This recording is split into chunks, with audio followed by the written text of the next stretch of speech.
You ever heard of the concept of a microforest or a Miyawaki forest, or sometimes also called the afforestation method? Well, that's what we're looking at here. I'm taking a walk through a 3-year-old microforest that's established at Project Pando out near Raleigh, North Carolina. The basic gist is that this is mimicking the way that nature starts a forest, which is very, very high density and very high diversity.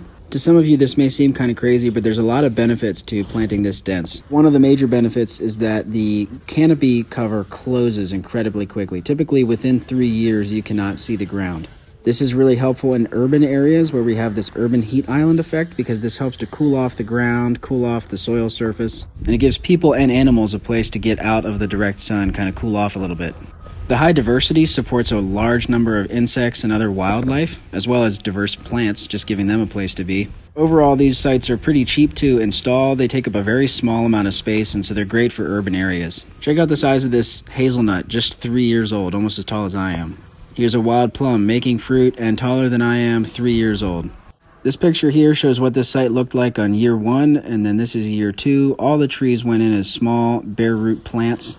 As the system matures, some thinning will happen either by humans or by nature. The younger trees and shrubs really thrive with this high density, but as they get older, we will need to remove some to promote the health of the remaining trees. There's also a lot of mulch, which really protects the soil.